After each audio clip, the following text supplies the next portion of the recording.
think it was when I was 6. I was pretending I needed glasses, so my mum gave me an appointment, and I didn't know actually that I had a lazy eye here. They put drops in and gave me a test.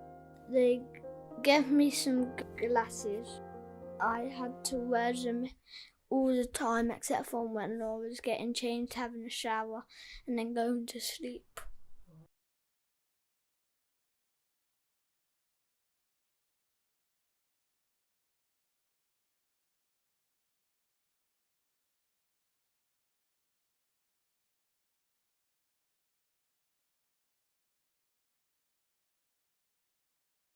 Well, I was 12 years of age when the school doctor and I came round to the school to do all the health checks, and they came to the eye test. And when they came to me, I could only get A and B. That was it.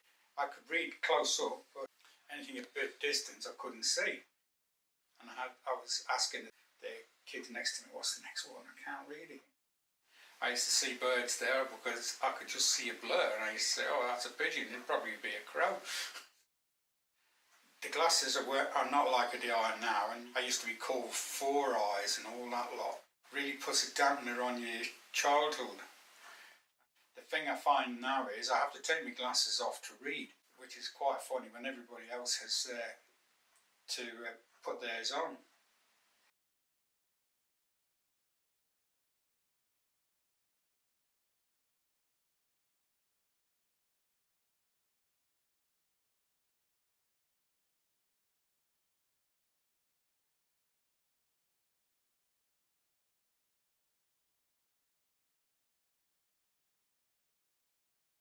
My father's family have always suffered from bad eyesight, and when I was about 8 or 9, I started to have trouble seeing things. I could see distances very well, but I couldn't see close.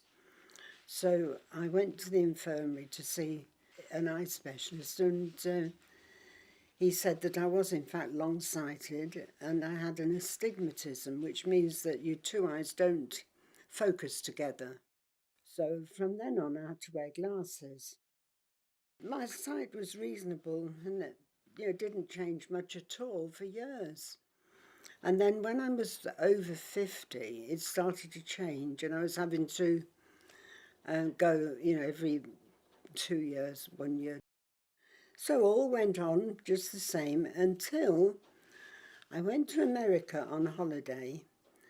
And while I was there, I started having some very strange lights come in my eyes. And I couldn't see properly. And I couldn't work it out. So when I came back, I went to the optician. But things got worse, and I saw all sorts of weird and wonderful things. I could see lights. I could see colours. Sometimes I couldn't see much at all, but it was very weird. It was definitely one eye rather than the two. And I did ask her specifically, is my retina all right? Because the problem with my father was retina. And she said, "Oh yes, they're all right, they're all right. The trouble is a cataract." And then I saw the specialist, and he said, "I'm sorry to tell you," he said, "it isn't a cataract that your problem is." He said, "You've got two problems. One is you've had a bleed behind your left eye, and we can't do a thing about that. You won't see out of that eye. And you've got glaucoma." So I'm left with one eye I can't see out of and the other one which I can. Glaucoma takes your peripheral vision so that you get to be seeing less and less. So I got this, if I'm reading or even looking at something, I have to move my head to see things like that.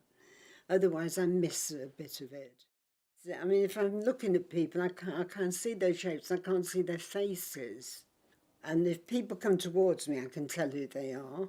And if they speak to me, I'm usually pretty good. If there's somebody I know, then I know who they are.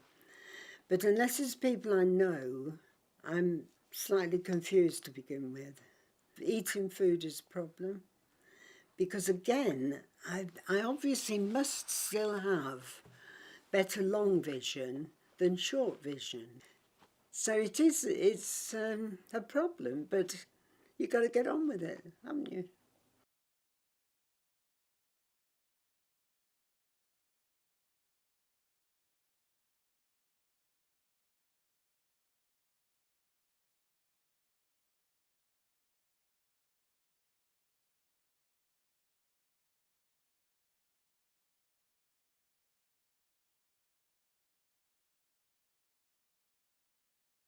First time I needed glasses was when I started to work on a computer a lot with my job.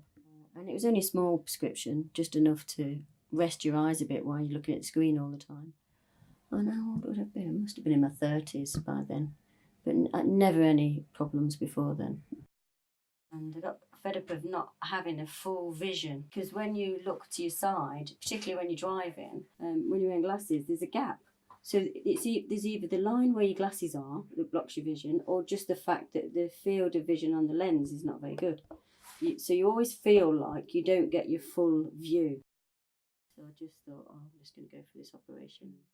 They cut it, take your lens out, and then put this back in. But it's not as clear in some ways as it was. So it feels like I want to put glasses back on.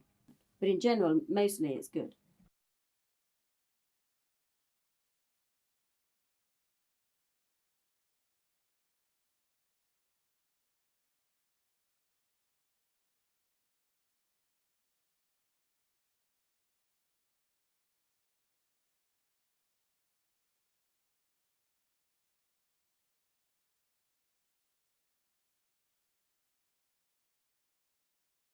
Probably age 15, 16, starting GCSEs, and I really struggled to see the board, particularly with coloured pens.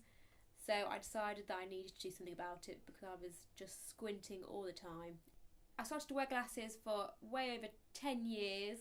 To begin with, I didn't like the fact of wearing glasses because obviously people notice that you've got problems with your eyes. But then I got a bit more fashionable glasses, and so I didn't actually mind people seeing me with glasses. But I found that it wasn't quite practical at work, so I changed to contact lenses where I can keep them in for most of the day, not worrying about it. So it's not too bad first thing in the morning because I'm used to not having them in. However, once I've had them in for most of the day, when I take them out, there is a clear difference in my sight.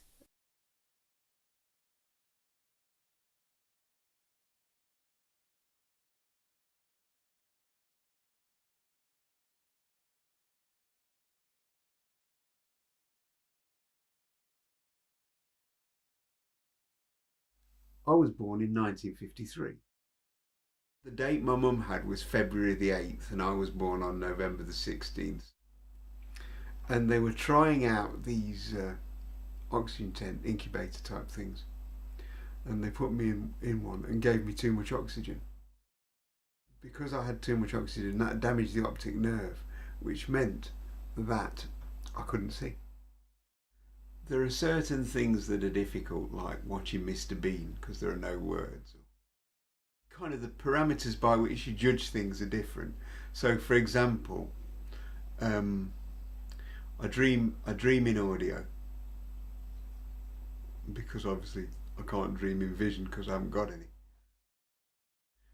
There's no point trying to describe what a flower looks like because I could only judge by what I can feel. If I can feel it, hear it or smell it, I can work out what it is. So I went away to school, rolling country estate with lots of grounds. It's a disaster for a blind school because I'd spend so much time wandering around the grounds and then they'd say to you, "You're late." I said, "Yeah, well, I got lost." It's not a question of learning to be punctual. It's a question of learning your way around, and I never quite mastered that. I did some mobility training. They gave me a white stick. I used to walk around with that. But then they'd say, "Right, I want you to go on a bus into Blaby, say, and I'll meet you there." So I get on the bus. Theoretically, I go into Blaby, except that sometimes the driver wouldn't know what he was doing and he put me off at the wrong stop So then I had no idea where I was. so eventually I'd be rescued by the mobility teachers. Well, you put me off at the wrong start. What can I do? But that was quite scary. That as long as I weren't crossing any roads, I wasn't too bad. But it's very difficult to judge as a blind person. You just hear the traffic going by. You're standing on the curb. All these cars are going by. Sometimes you have to take your life in your hands and just go, otherwise you'd never get across. I found it hard when I was a teenager, you know, when I was like 16, 17, 18, and people were going out with girls and stuff. I always found that quite difficult because I always was suspicious of people's motives, whether they genuinely liked me or they were acting out of pity or sympathy, or you know what I mean. I was a bit paranoid about stuff like that because, you know, your parameters for judgment are different. They have to be, because you haven't got the same either advantages or disadvantages. You could look at it either way. We went out to see to the theatre to see The Boy in the Striped Pyjamas, but it turned out that it was a ballet. Well, I've never spent 2 hours of sheer unadulterated boredom in my whole life. By the time I finished, everybody applauded, and I thought, what were they applauding for? So yeah, there are certain things as a blind person that you miss out on. When my boys, were really little, it was quite frustrating because obviously I didn't get much out of them then, because obviously I couldn't see them, and it was, you know, I missed out on a lot then when they were little.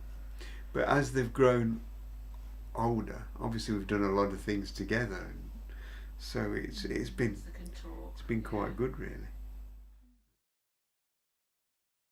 The only positive I can say about somebody who's had sight and then lost it is that when somebody talks about something like flowers or trees or paintings, or at least they've known what that was like. You know, they've seen a painting or they've looked at flowers. Whereas I suppose if you've never been able to see, then those things mean literally nothing, because you can't.